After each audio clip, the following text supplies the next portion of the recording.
Podcastirmãos.com.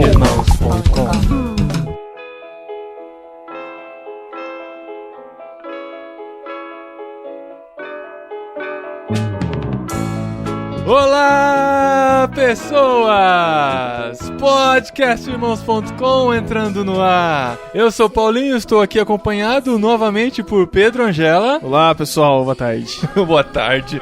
Boa tarde, cara, você tá na internet. Você corta boa tarde, você fala olá, pessoal.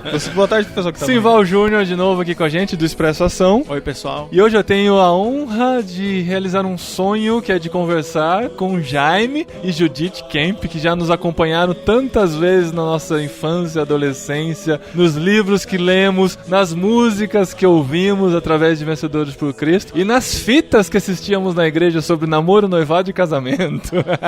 Sejam bem-vindos, Jaime. Muito obrigado, Paulo. É bom estar aqui no Congresso e poder passar esses momentos juntos com vocês. Olha, a honra é toda nossa. Vamos contar um pouquinho da história, né? Pra gente situar todas essas coisas que eu falei aqui. Vocês são americanos. Americanos brasileirados. Brasileirados. Chegaram no Brasil quando? 67, né? 67. Dia 12 de abril, isso faz 46 anos e pouco. Então, a CEPAL já estava estabelecida? Sim, estava 4 anos quando chegamos. Mas o senhor chegou para trabalhar na CEPAL? Para trabalhar na CEPAL, e nós formamos Vencedores por Cristo, aquele ministério de discipulado e música. Eu quero ouvir histórias dessa época. Os anos 70, eu falo que eu sinto saudade de uma época que eu não vivi, porque deve ter sido muito legal aquilo. E ver as fotos dos vencedores, eu tenho aquele álbum especial do Se Eu Fosse Contar, que tem o Se Eu Fosse Contar e mais alguns álbuns anteriores e tal, e tem várias fotos das viagens e tal. Eu ficava olhando aquilo quando eu era adolescente, ficava falando, nossa, coisa maravilhosa que devia ser, né? Nós estamos, vai ficar pronto amanhã, últimos retoques no livro sobre vencedores, com fotos, sério? Testemunhos de vários dos jovens que viajaram. Olha Guilherme só. Kerr, Nelson Bomilcar. E está sendo fechado agora, vai ser lançado vai em breve? ser, a gente vai para a editora agora. Olha, que legal, quero ficar de olho nisso. Na verdade, é um livro sobre discipulado, princípios de discipulado, mas usando as experiências de Vencedores por Cristo como ilustrações. Mas o Vencedores nasceu pensando no discipulado de jovens? Nós vamos celebrar 45 anos em setembro deste ano. E nasceu 45 anos atrás e temos uma história para contar. Às vezes as pessoas só conhecem a parte da música, mas música nunca foi o principal. O principal foi desafiar os jovens para, assim, fazer evangelismo. A gente fez discipulado, estudos bíblicos e dos jovens que têm viajado, a gente conhece mais do que 200 que estão no ministério hoje de tempo integral. Mais do que quantos? Mais do que 200. Olha, estão em tempo integral? Tempo integral. Que legal. Missionários, pastores, que foram impactados naqueles anos juntos. Conta sobre esse início e como é que foram essas primeiras turmas, de onde saíram esses jovens? Nós viemos para o Brasil já numa tremenda expectativa. Eu já amava o Brasil e nem conhecia assim de perto. Havíamos estudado sobre o país e o povo brasileiro e tudo. Viemos para cá e não sabíamos exatamente o que nós íamos fazer naqueles primeiros anos, mas Deus colocou no coração para providenciar um contexto para que pudéssemos treinar jovens, equipar, discipular, mas num contexto que dava, e nós percebemos que o brasileiro gosta muito de música. Então nós treinamos equipes começamos a viajar um mês. Aí depois tivemos equipes de 3 meses, de 6 meses e equipes de 1 ano. Trabalhamos em escolas e cadeias e na rua, igrejas e auditórios públicos e fomos treinando um grupo de homens e mulheres também, né? Que era tanto homem quanto mulher. E esses foram os primeiros 11 anos que fizemos este ministério. Depois nós passamos isso para a liderança brasileira e nós afastamos. No princípio a gente percebe, né, que as músicas eram todas traduzidas, né? Sim. Porque vocês, como americanos, traziam as músicas de lá. Porque eu imagino que na época o que se cantava nas igrejas eram só hinos tradicionais. Depois nós percebemos, número 1, que tinha homens com grande capacidade, brasileiros, que fazem músicas, sambas, bossa nova, sertanejo e então nós reconhecemos que Deus queria comunicar a mensagem dele na linguajar musical do povo brasileiro, que era um pouquinho mais músicas com ritmos diferentes. Imagina que lá no meio tinha Guilherme Kerr, né? Guilherme Kerr e Nelson Bomilcar e Sérgio Leoto e João Alexandre e depois... mais uma porção de gente. Olha, que legal. E eu conheço um pouquinho da história que um CD que veio, na época o disco, né, o LP que veio, que quebrou...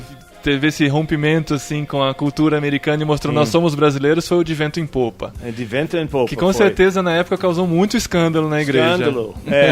E outra coisa, que nós éramos pioneiros na questão de instrumentos, porque tinha instrumento, em algumas igrejas era instrumento do diabo, que era a bateria. Eu peguei isso, a bateria foi usada no boate, na danceteria. Então eles pensaram, tá usando agora, tá trazendo esse instrumento do diabo dentro da igreja. Mas nós logo ensinamos o povo, não. O instrumento é como dinheiro. Dinheiro pode ser bom para sustentar um missionário ou para pagar uma prostituta. Então é como usar. Então a bateria, guitarra, baixo, piano elétrico, instrumentos de ritmo, é questão de como usar. E aí descobriram que nós podemos usar isso para louvar o Senhor. Que bom. Vocês foram uma influência muito grande para isso, tenho certeza, para essa abertura nas igrejas. Sim. E fora outras influências, né? O que foi produzido também, né? De material produzido, escrito, isso que quando você começou falando aqui, Paulinho, falando das palestras e tudo, né? Eu me lembro bem daquilo que na minha adolescência era o que a gente lia. Sim. Né? Depois de deixar passar vencedores para a liderança brasileira, nós começamos a ver a necessidade da família. Aí, em 1900... eu vou chutar aqui... 80, por aí, nós deixamos a missão e, inclusive, mudamos para a cidade de Curitiba. E então nós começamos a preparar material sobre a família. Começamos a fazer seminários, namoro, noivado, para a juventude. Este fim de semana estava em Mato Grosso, em Dourados, fizemos com 300 jovens. Mato Grosso do Sul, porque minha esposa é do Mato Grosso do Sul, eles ficam muito bravos e se confundem com Mato Grosso. Qual é o nome da sua esposa? Adriana. Adriana, me perdoe. É Mato Grosso do Sul, é Dourados. Lá estavam com 300 jovens fazendo o seminário namoro, noivado, casamento e sexo. Olha só. E depois minha esposa desenvolveu o material dela, mais falando sobre a mulher que deve ser dentro do lar. Fala alguma coisa das matérias que você ensina, querida, sobre o trabalho com a mulher na família. Eu viajo geralmente com Jaime, E quando eu estou lá, a aula que é para as mulheres, geralmente eu dou. E quando ele viaja, eu fico em casa, às vezes eu tenho oportunidades também de falar. E tenho escrito sobre criação de filhos, meu filho, meu discípulo, sobre mulheres, as filhas de Sara. Como eu passei por uma depressão, também eu tenho um livro escrito sobre depressão e graça. Eu falo muito sobre esse assunto. E depois, um tempo atrás, a editora Agnus pediu para mim. Eles só me deram o título do livro, O Segredo da Rosa. Quiseram um livro para jovens solteiras, assim, sobre sexualidade. E só me deram o título, O Segredo da Rosa, mas eu descobri que lá em Cantares a mulher falou, eu sou rosa. E então a gente usou muitos versículos de Provérbios para ensinar sobre uma perspectiva bíblica sobre o sexo, sobre o namoro, sobre o casamento. E hoje vocês estão morando no Brasil? Moramos todo o tempo, nunca deixamos. Nunca voltaram? Estamos 46 anos, moramos em São Paulo, capital, e nós moramos lá no sul, temos o escritório central da missão Sociedade Religiosa Lar Cristão. Tem um grupo de homens e mulheres que trabalham conosco e estão aí.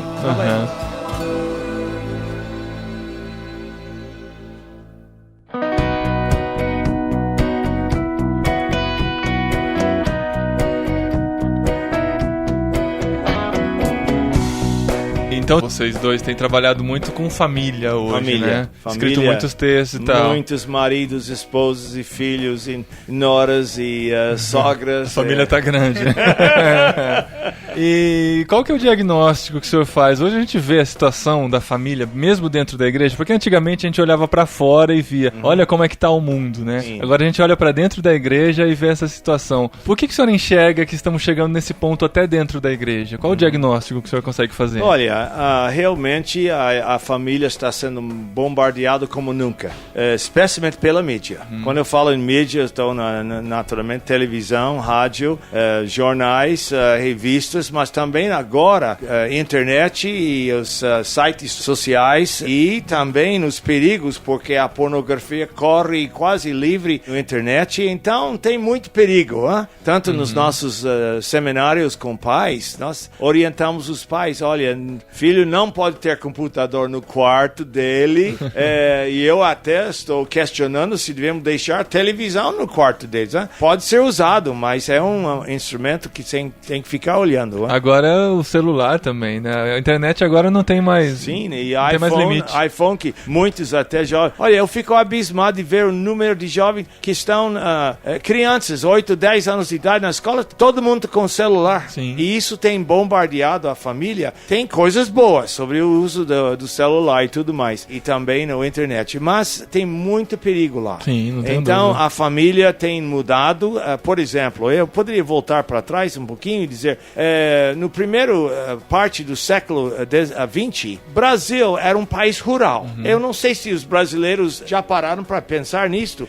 Então, eles moravam em cidades menores e em roças e lugares rurais. A partir, foi chegando aos poucos, a segunda parte de ano 2000, que nós nos tornamos um país urbano. Então, com os grandes centros crescendo, isso impactou muito a família brasileira. O fumaça, a poluição, a corre-corre, o tráfico. Por exemplo, o paulistano, nós descobrimos isso na pesquisa, não toma uma refeição com sua família, a não ser no sábado ou domingo. Então, isso tem impactado a família, coisa pequena, mas é uma coisa que não temos comunicação. Então, há uma porção de mudanças, algumas boas, muitas ruins, pela própria ambiente do nosso país e o que está se passando agora.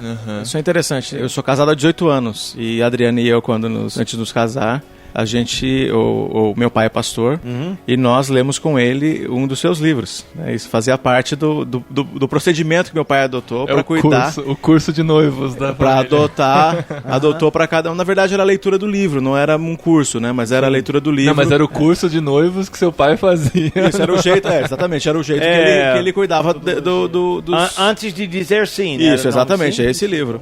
Então, não só a adolescência, né? Eu falei adolescência, mas você tá falando, isso já é uma outra fase da vida, né? Já é logo antes do casamento. Mas é interessante essa leitura da família, porque eu sou paranaense, mas sou paulistano há quase 30 anos. E é interessante porque hoje com a minha família eu tenho crianças pequenas. E eu tava, enquanto você falava aqui, eu tava lembrando, nós tomamos 3 refeições juntas em família por semana. Se tudo acontecer dentro da rotina. Então, se eu tiver, como agora, eu tô uma semana viajando e acontece isso pelo menos uma vez por mês, ou uma vez cada 2 meses, vai diminuir ainda esse número. Então, eu tô num número que, se eu olho em relação à minha comunidade, estatística alta, né? Tô numa estatística alta. Sim, realmente problema de comunicação entre pais e filhos muito sério, porque às vezes os pais não acompanham os filhos crescendo, se tornam adolescentes, já têm um pensamento diferente, às vezes até a comunicação, eles perdem a comunicação com os pais se os pais não esforçam. Então, problema de comunicação entre esposa e esposa, porque a esposa, quando nós chegamos no Brasil, 1/3 das mulheres brasileiras estavam trabalhando fora. Agora é quase a mesma quantidade de mulheres trabalhando fora que os homens. Quer dizer, isso tem um impacto. Por quê? Porque as crianças estão sendo criadas pelo babá, pela empregada ou pela creche, escola, e então os pais têm menos impacto na vida dos filhos, que também não é muito saudável. Né? E outras mudanças que acontecem durante estes anos, a tecnologia que é coisa tão boa, também tem o seu lado diabólico, eu vou dizer. Sim, não tenho dúvida. Eu defendo muito a tecnologia, mas é como o dinheiro e é como a bateria, né? Sim. Você pode usar de qualquer forma. Então, a mulher trabalhando fora, por quê? Porque eles querem querem subir o nível financeiro e econômico, quer uma televisão, assim, quer o carro do último ano. A única maneira é se mamãe trabalha fora. E aí vem os filhos pra lá, pra cá, e às vezes nós perdemos a comunicação já na adolescência com os jovens, e aí tem problemas entre pais e filhos, e a droga entrou na cena muito mais do que 40 anos atrás. Puxa, a droga era uma coisa que quase não atingia a família cristã. Hoje em dia está atingindo quase todas as nossas famílias. Todos têm alguém por perto, né, que é usuário ou que está desconfiado, alguém que está ali perto da família mesmo. Quase toda família da vizinha tem alguém que está lidando com isso. Com relação a isso que o senhor falou 2 vezes já, sobre a mulher trabalhar fora, o senhor defende que com os filhos seria bom pisar um pouquinho no freio e a mulher poder se dedicar mais à criação deles? Olha, a gente tem que tomar muito cuidado, porque as mulheres me chamam de macho man, né? De um machista.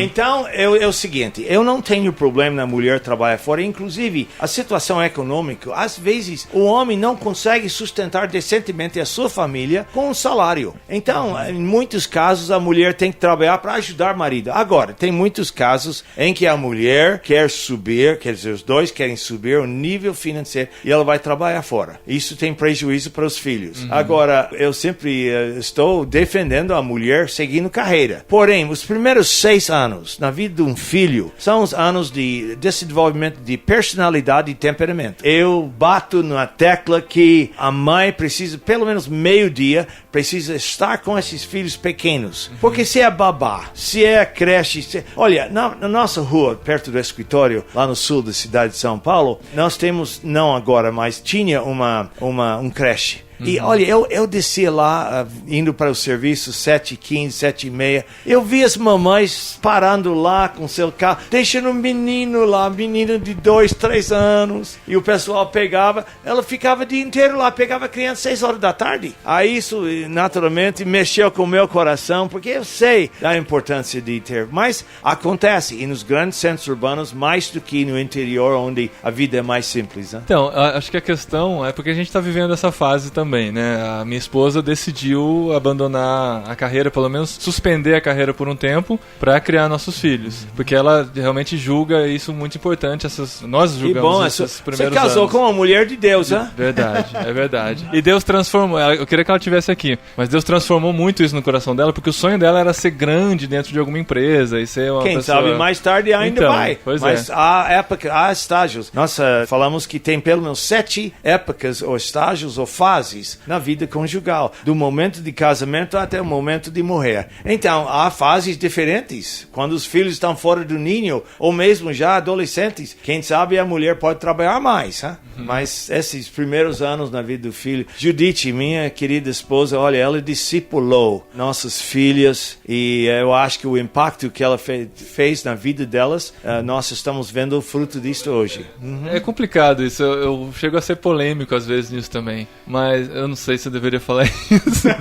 Mas assim, no fundo eu penso, se você quer ter filho e isso é programado, acho que você tem que se dedicar. De alguma forma. De alguma forma você tem que separar um tempo para que ele seja alguém na vida. Eu não digo que é uma regra, eu acho que vocês também não, que toda mulher deve abandonar sua carreira para criar os filhos e tudo, mas acho que tem que ser planejado e tem que saber o risco que você está correndo de assumir esse tipo de coisa. Eu estou publicando agora, estou lançando daqui um mês o livro Papai, Seu Filho Precisa de Você. Não é o título, mas é o assunto.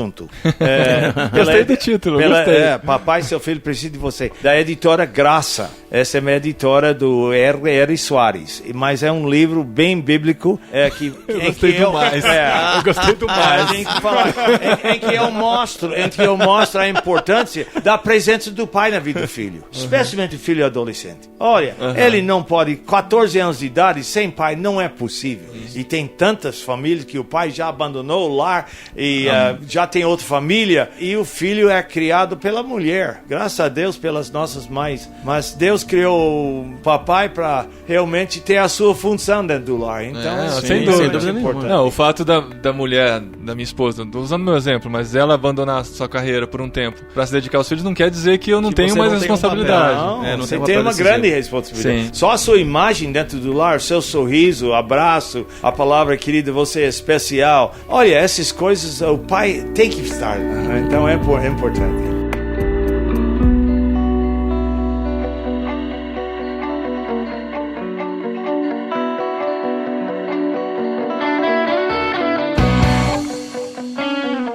O Paulinho puxou sardinha pro lado dele dos filhos, eu vou puxar a sardinha agora pro meu lado. Ok. Eu sou recém-casado, né? Eu casei faz 8 meses. A esposa tá do lado de fora do aquário. Lá. Rapaz, você tem bom gosto. Não tem? Agora o gosto dela é discutível, né?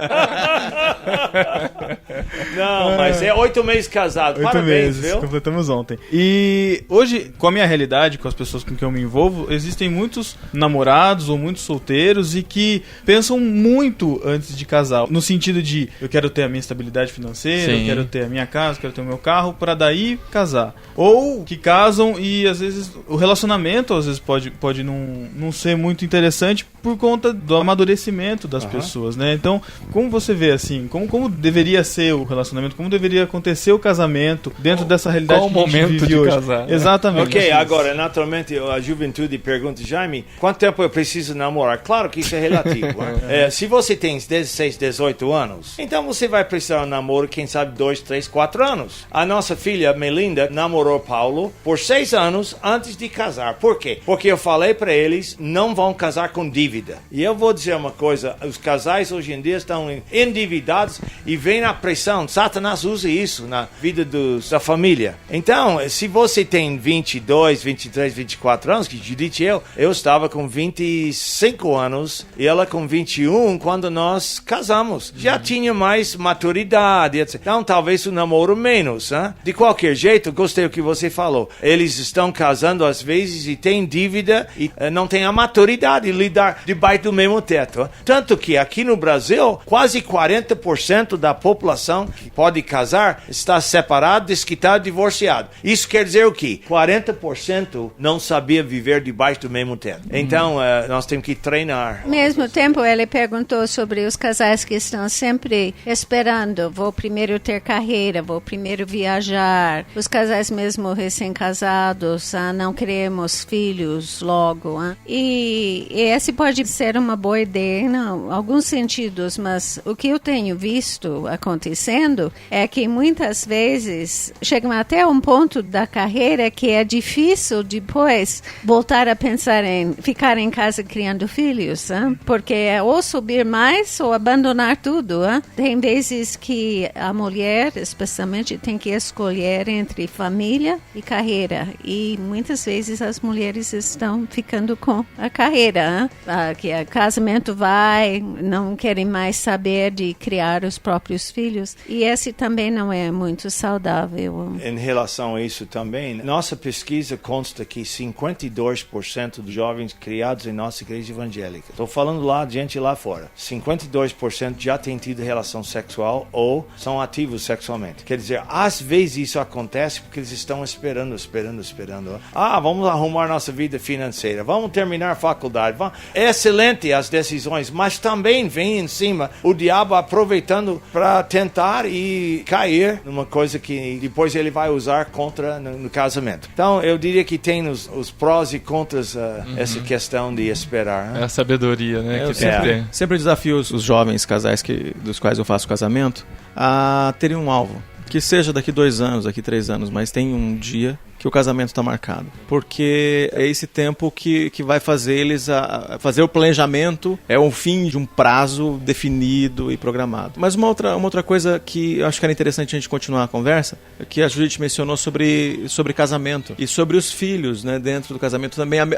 Primeiro a espera para o casamento, depois a espera para ter filhos, e tudo pelo mesmo motivo, para ter bens ou em nome de uma carreira ou em nome do dinheiro para ser alcançado, enfim. Recentemente, um dos livros do Ricardo Barbosa, uma coletânea dos artigos que ele escreveu, ele menciona de uma pessoa que ele soube, que ele ouviu ou que ele leu sobre isso, que dizia que eles não gerariam filhos, iriam adotar crianças, porque a esposa não tinha tempo para perder passando o tempo grávida. Nossa! 9 meses de gravidez. Assim, Uau! Ela não podia, por causa da carreira dela, não podia fazer isso. Então, aquilo que a gente está lendo lá é uma tendência extrema daquilo que a gente está falando aqui. Protelar o casamento e protelar os filhos. Agora, o que é que diz a palavra de Deus? Se Deus é arquiteto do lar, então vamos ouvir. A palavra de Deus diz, bem-aventurado o homem que tem a sua aljava cheia. A aljava era o lugar de bolsa de couro que guardava as flechas. E uma aljava, tamanho médio, tinha 7 flechas. Hoje em dia, se eu falar família de 7,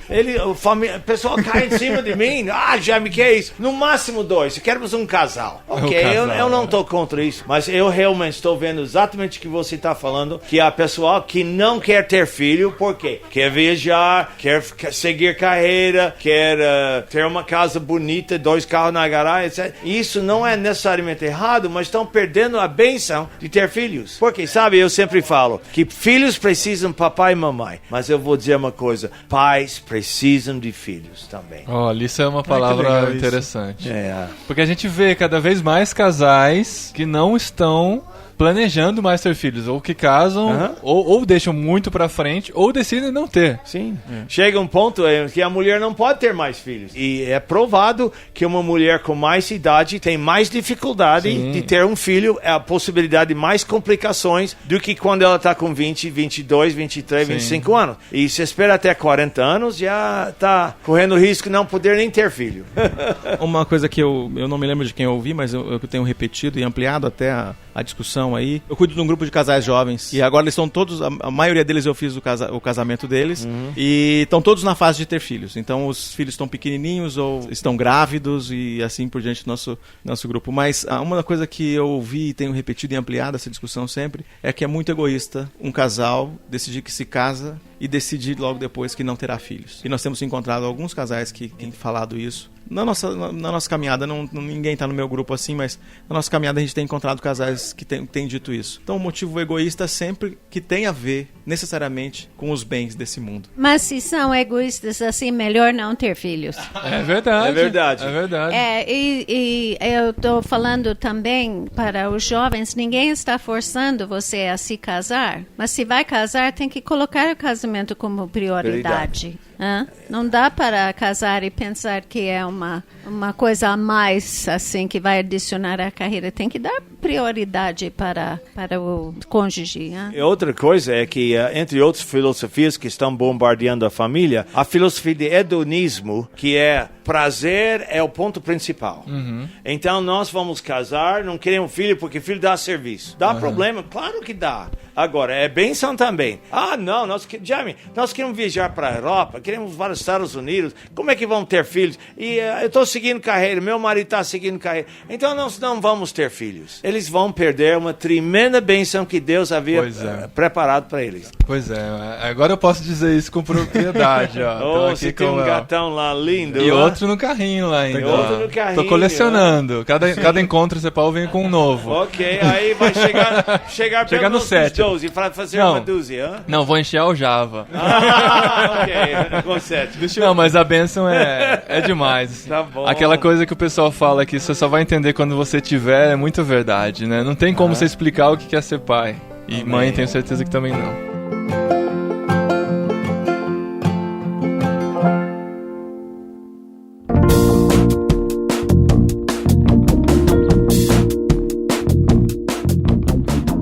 Mais uma pergunta, não sei como é que tá o tempo, mas Sim. a gente já começou a falar de filhos, de casamento, mas a questão do namoro, principalmente pro jovem cristão, assim, né? Muito se fala do jugo desigual, né? Traduzido como namoro com pessoas não crentes. Como vocês veem isso? 2 Coríntios, capítulo 6, versículos...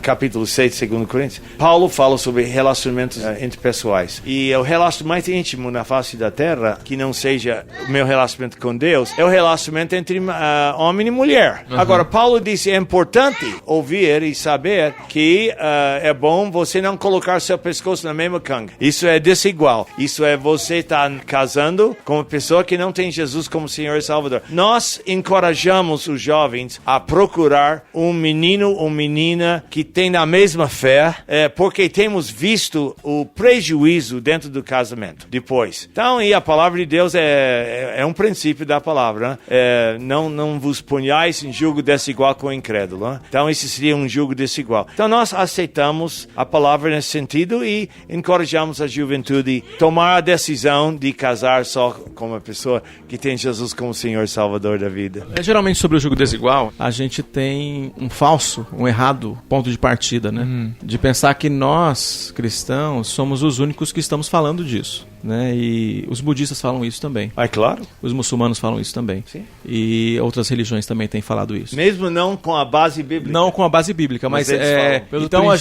então a gente tem uma discussão nos bastidores das nossas igrejas que parece que esse assunto é um assunto que só nós estamos conversando. E que em outras religiões as pessoas estão livres. Na verdade, na nossa caminhada, como já me colocou aqui, era melhor. A gente está sempre colocando como o caminho ideal, como o caminho melhor, como resultado. Mas nas outras religiões, em algumas delas, há uma opressão. Se não for assim, não será.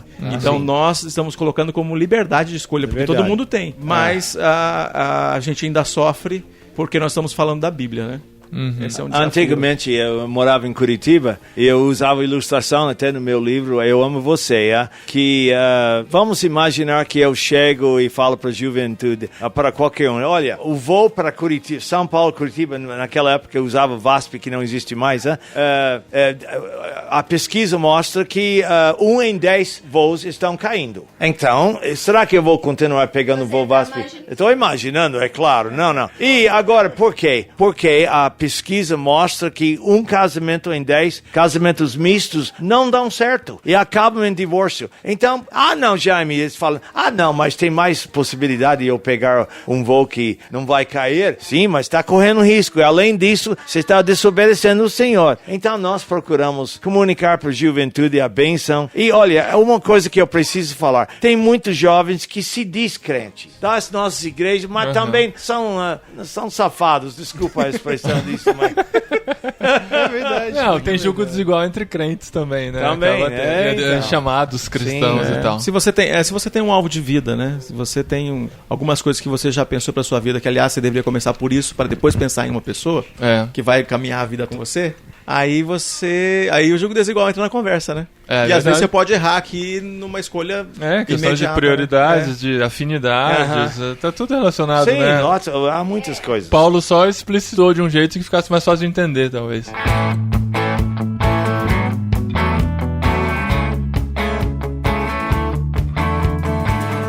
Muito obrigado, Jaime e Judite. Olha, muito obrigado por matar essa vontade nossa de ter essa conversa. Sim. E deixa-me fazer uma pequena propaganda. Claro.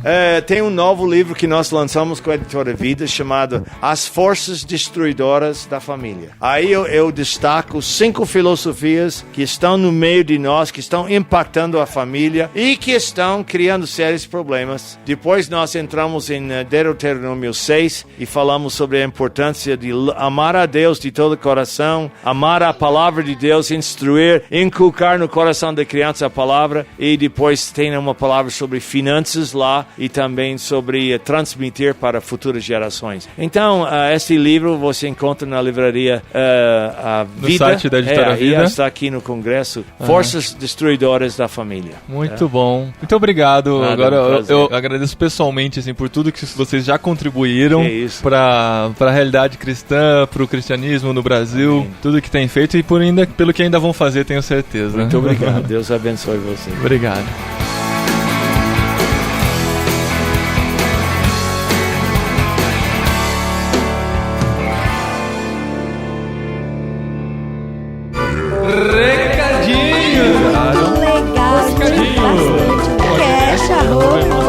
No programa anterior. Muito obrigado.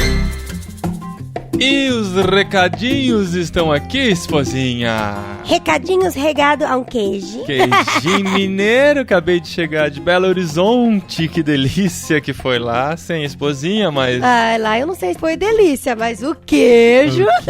Queijo, vim cheio de queijo aqui, obrigado pessoal. Obrigado Marcelo Carvalho, que me recebeu na sua casa com toda a sua família, com muito carinho. Mandou os queijinhos, obrigado Alex. Mandou o marido mais gordinho. Obrigado Alex também, que foi quem nos indicou lá pra 8ª Igreja de Belo Horizonte. E o Samuel também, que foi nosso motorista, né? Obrigado Samuel. E a todo mundo que participou das oficinas, do culto Conexão à noite com os jovens. Eu escrevi no Facebook que eu nunca falei tanto na minha vida. É verdade, gente. Pra quem é tímido, né? Foram 8 horas, mais ou menos, assim, falando em público, né? Pra quem já foi muito tímido na vida, é uma vitória, realmente. Mas foi muito bom. Muito obrigado a todos os mineiros pelo carinho que sempre nos recebem quando estamos aí. Então, estamos aqui nos recadinhos desse programa gravado no Encontro Cepal, uma realização de um sonho, né? Gravar com o Jaime Kemp. Nossa, é verdade, Pena que você não participou, a esposa tava correndo lá com outras coisas. O André ficou dodóizinho, tadinho, eu tive que ficar com ele. Foi muito legal, mas nós estamos aqui para dar algumas dicas muito legais nesses recadinhos. Esposinha, você já ouviu falar de Josh McDowell? Ah, quem ouve podcast sabe, né, que eu sou muito apaixonada pelo Josh, inclusive... Como assim?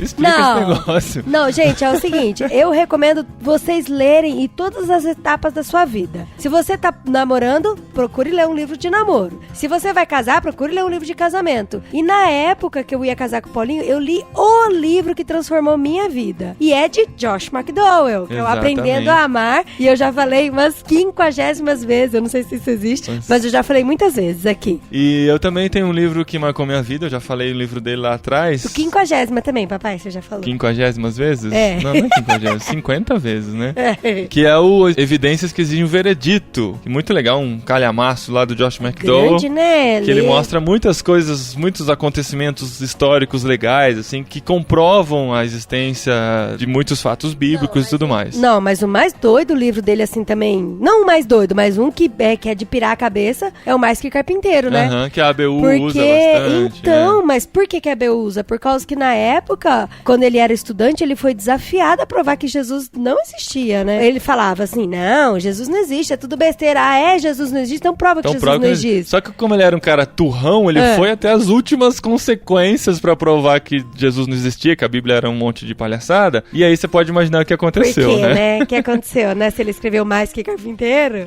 E olha que doido, olha que legal. Assim, a gente tá empolgadíssimo, porque a gente acabou de saber que a BV Filmes está trazendo pro Brasil um filme que é a biografia dele. Olha, que da hora, e não é qualquer gente. Biografia. A gente viu o trailer aqui, nossa, gente, de deixar de queixo caído por ser uma produção, né? Que gera, como a gente falou no... Não tem o Brad Pitt, não tem o Tom exatamente. Cruise. A gente falou no programa anterior de filmes cristãos que marcaram, né? Às vezes filmes cristãos não tem aquele padrão e tal. E é legal quando a gente começa a estudar mais sobre eles e ver que o pessoal tá se esforçando e tá fazendo coisas muito bem feitas. Então, clica no trailer que tem aí no post, você vai ver. Assiste, gente. Olha. Coisa de deixar de queixo caído. Então, e sabendo a história dele, imagina como isso não vai ser apresentado. Porque assim, não tô querendo dar spoiler porque eu não assisti o filme. Mas eu tô louca pra ver, eu tô maluca. Porque tem uma coisa que assim, que me arrepiou muito, é saber que o Josh McDowell, ele veio de um lar destruído. Sabe? Assim, ele foi pai alcoólatra, ele foi vítima de abuso sexual quando era novo. Então assim, ele veio de um lar destruído e o cara se tornou um baita de um cristão, um escritor aí. Fala, caramba, meu, o que aconteceu na vida desse cara, né? Quero muito ver, olha, como é que é o nome da sua amiga lá, do BV Filmes? A Maria Alice. Maria Alice, quero ver o filme! Pode mandar pra gente, hein? Junto do pacote de coisas que você vai mandar pra gente, não esquece de colocar, a gente vai assistir, isso eu garanto. E olha só, Adri, quando um DVD chega no Brasil, geralmente chega com o preço lá em cima, depois vai caindo, né? E a BV Filmes já tá lançando esse DVD com o preço de R$ 29,90, preço de lançamento. Que legal, gente. E com 5% de desconto ainda se você pagar no boleto. Então clica no link aí, tem o banner, tem o link pro trailer e a gente vai assistir junto esse filme aí. A gente sempre fala pra vocês aqui de eventos que são importantes, que é legal participar, e a gente sempre recomenda todos eles porque conhece as pessoas que estão por trás deles. E conhece, geralmente a gente já ouviu uma mensagem, né? Do preletor e tal. E dependendo do preletor, você já assina embaixo do evento. Já fala, pô, eu vou. Qualidade garantida. E a gente já vai anunciar aqui um evento pra você reservar desde já pra 2014. Ó, já tem tempo, você vai com as suas férias. Março de 2014, em Águas de Lindóia, não é Encontro Cepal, porque Encontro Cepal é em maio. Então 2 meses antes, você também pode separar aí 4 dias pra participar, 25 a 28 de março de 2014, do 9º Congresso Brasileiro de Teologia Vida Nova. Gente, vai estar lá o Luiz Saião, olha só, ele é o nosso xodózinho também, né? O seu Shed dando os devocionais, louvor com Nelson Bonmilca. Inclusive, a gente citou ele nesse programa aqui, porque ele faz parte das primeiras equipes lá do Vencedores por Cristo. Olha só, tudo conectado. Vai estar o Jonas Madureira também, quem conhece precisa gravar com ele, falar nisso, hein, Jonas? Ó, tamo de olho. Talvez a gente até vá nesse congresso, né, amor? Vamos ver. Vamos ver, quem sabe. Daniel Santos e aí 2 estrangeiros aqui, eu particularmente não conheço. Não conheço, não mas sei são nem falar o nome. PHDs, os dois são mas PHDs. Os caras devem ser fera, né, amor? É o J.K. Bill e o Grant Osborne. São 2 PHDs em teologia, professores de grandes institutos teológicos lá nos Estados Unidos. Se programe, participe desse Congresso de Teologia Vida Nova de 25 a 28 de março de 2014. E sabe uma coisa que eu acho legal participar de congresso? Porque assim, você lê, eu acho muito importante. Você tá lá na sua casa, no seu trabalho, no ônibus, dá aquela paradinha no intervalo e lê, é muito edificante. Mas quando você participa de congresso, você troca experiências, você conhece pessoas novas, então é um ambiente muito gostoso, né? Pra você aprender, crescer. Bom. E ainda mais com conteúdo desse. A gente sempre volta muito feliz de congresso, né, amor? É verdade, você volta revigorado e cheio de energia. Bom de a gente tá anunciando desde já, se você se inscrever até o dia 20 de setembro de 2013, você tem 5% de desconto no valor da inscrição e ainda poderá pagar em 10 vezes sem juros no cartão. Olha, que legal, gente. Vai, combine aí e vá. www.vidanova.com.br/congresso 9, número 9. E se você não puder ir, dá de presente pro seu pastor, né? É verdade. Pense nisso. Congresso Vida Nova, www.vidanova.com.br, lá já tem o banner e aqui na postagem de irmãos.com também tem o banner. Agora o último recadinho, por falar em viagens, por falar em eventos, nós vamos tirar uma semana de férias em setembro. Férias, meu povo. Amor, quando você foi pra Goiânia, você ganhou piqui. Quando você foi pra Belo Horizonte, você ganhou queijo. E lá em Fortaleza? Lá em Fortaleza, o que a gente vai ganhar? O que a gente vai pedir, né? Empolgado. Mas é o seguinte, a gente vai pra Fortaleza, vamos passar uma semana na casa de amigos lá e tal, e a gente quer ver você, nordestino. A gente quer se encontrar com vocês. Você não quer, Adri? Lógico que eu quero. A gente quer conhecer, a gente gosta de conhecer as pessoas que nos ouvem, que nos conhecem, muito, a gente quer conhecer também. Então nós estaremos em Fortaleza e estamos marcando um happy hour. Quem está organizando, na verdade, o nosso anfitrião é o Ronald Luiz, lá de Fortaleza, e nós vamos marcar esse happy hour aí em algum lugar, em alguma praia lá de Fortaleza, tá bom? Ai, podia ser pra comer aquelas coisas gostosas com camarão, com esse trem lá, né? Ou lagosta, quem sabe? Não, lagosta não cabe no meu orçamento. Vocês mencionaram, Então no sábado à noite, dia 7 de setembro, a gente vai marcar alguma coisa. Eu vou criar o evento, igual no Barquinho fez, gostei da ideia. Vou criar o evento no Facebook e vou divulgar o link aqui na postagem desse programa. Que legal. A gente tá discutindo isso agora, durante a gravação. Não, e se você conhece um lugar de petisco legal em Fortaleza, indica pra gente pode sugerir também, né? Então, a gente quer encontrar vocês. No sábado à noite, a gente vai fazer alguma coisa em algum restaurante, alguma lanchonete, algum outro lugar legal que tem em Fortaleza, que tem muitos. A gente vai se encontrar, que tem que poder ir criança, né? Que a gente vai com os nossos filhos e o Ronald vai com o filho dele e tudo mais. Então a gente quer juntar esse pessoal no dia 7 de setembro à noite pra gente fazer esse happy hour especial em Fortaleza. Eita, Fortaleza!